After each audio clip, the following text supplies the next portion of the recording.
Welcome back to Prepping for Tomorrow. Today we're diving into a sobering reality. Who is least likely to survive when the SHTF?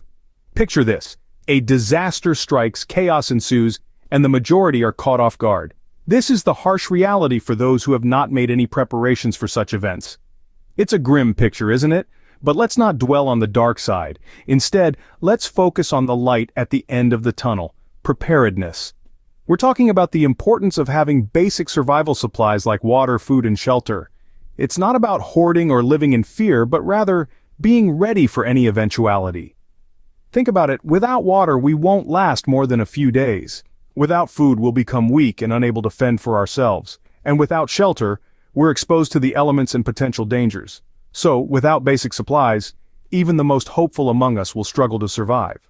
In our modern world, convenience is king. But what happens when those conveniences disappear?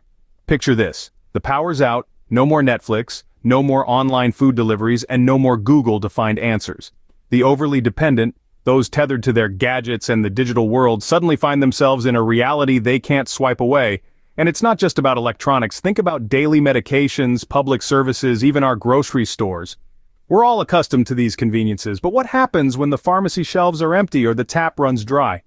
Survival in a harsh new world requires adaptability, flexibility, and a certain level of self-reliance. It involves understanding that our conveniences are just that, conveniences. They are not guarantees. They can disappear, leaving us to fend for ourselves. So it's time to ask yourself, how dependent are you? Because in a crisis, dependency can be a fatal flaw when the world as we know it changes.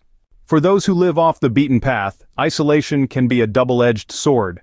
This statement may resonate with those who have chosen the solitude of remote locations over bustling cities. However, when the proverbial excrement hits the fan, the tranquility of isolation could quickly morph into a perilous trap. Living in remote or inaccessible locations without a support network can be risky. The wilderness, while serene, can be unforgiving. Rescue services might be miles away or completely unreachable. A simple injury can become a catastrophe, and a minor illness, a death sentence. In survival scenarios, the importance of community becomes clear. A strong network can provide mutual aid, share resources, and offer moral support in times of stress. No man is an island, and in a crisis, the bonds formed with others could be your lifeline. In times of crisis, community can mean the difference between life and death. Experience is the best teacher, but in a survival situation, it can also be the harshest.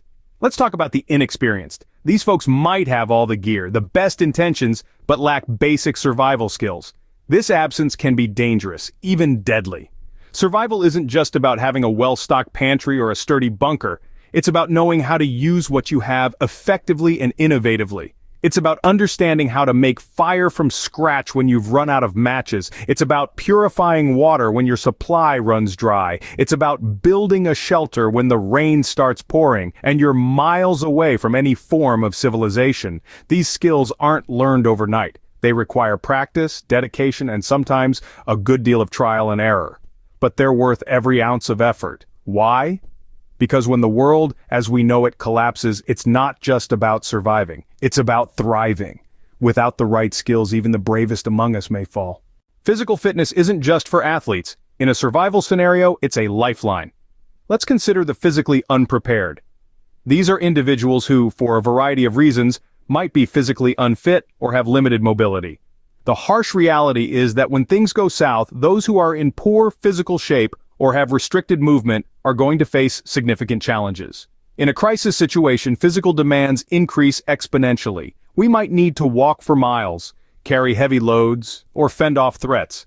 The physically unfit will find these tasks daunting, if not impossible. Limited mobility can further exacerbate these challenges, making simple tasks like finding food or water incredibly difficult. Now let's talk about pre-existing health conditions. These are ailments that were already present before the crisis hit. When disaster strikes, the last thing you want is for a chronic condition to worsen. Unfortunately, without access to regular medical care, this is often what happens. Conditions like heart disease, diabetes, or respiratory issues can quickly escalate, making survival even more arduous. But it's not all doom and gloom. The good news is that physical fitness is something we can work on right now. A regular exercise routine focusing on both strength and endurance can make a world of difference. If you have a pre-existing condition, managing it effectively with your healthcare provider and having a plan for when regular care isn't available is crucial. Remember, in a survival scenario, the goal is not to become an Olympic athlete. The goal is to be physically capable of meeting the increased demands that come with a crisis.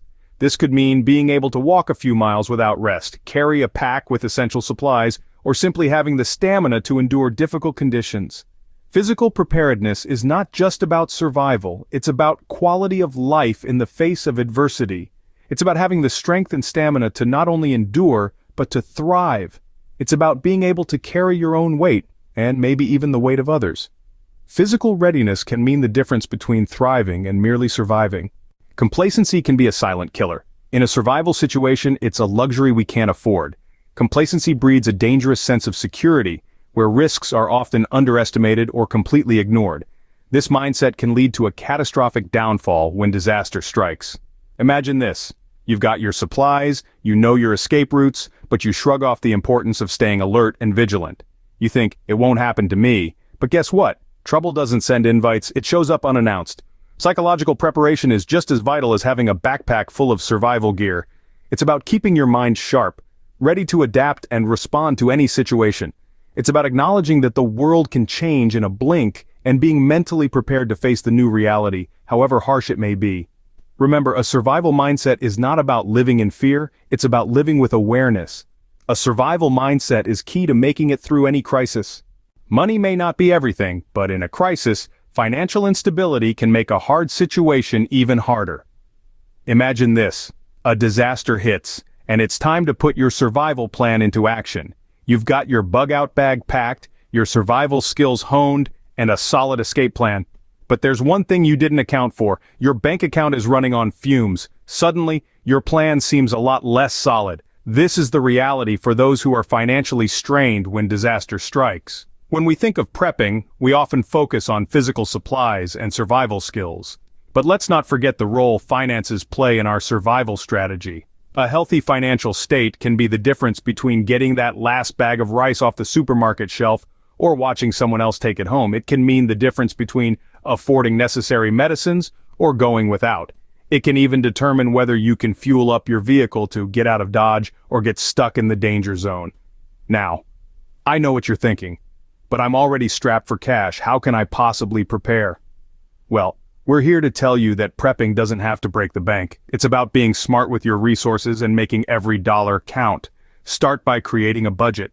Prioritize your needs versus wants and set aside a small amount each month for your survival supplies. Consider investing in multi-use items that can serve various purposes in a crisis. Learn to DIY. Skills like gardening, canning, and basic repairs can not only save you money now, but become invaluable when professional services are not available. Finally, remember that the best things in life are free. Knowledge, for instance, doesn't cost a dime. Learn survival skills, educate yourself about potential disasters, and stay informed about current events. Remember, financial readiness isn't about being wealthy. It's about being resourceful and making the most of what you have. Because when the chips are down, it's not just about surviving, it's about thriving. Financial readiness is a crucial part of any prepper's toolkit. Now that we've discussed the groups most at risk, it's time to turn the mirror on ourselves. Let's take a moment to honestly evaluate our readiness. Are we the unprepared, the overly dependent, the isolated, the inexperienced, the physically unprepared, the complacent, or the financially strained? Identifying our weaknesses is the first step towards improvement. It's vital to remember that preparation is not a one-time event, but a continuous journey. It involves learning new skills, maintaining physical fitness, and even practicing mental resilience. We must constantly assess our readiness, adjust our strategies, and fill in any gaps in our preparations. The reality is, no one can predict when or what type of disaster will strike, but one thing is certain: those who are prepared have a significantly higher chance of survival. So let's use this knowledge to better equip ourselves and our communities. Remember, the best time to prepare was yesterday. The next best time is now.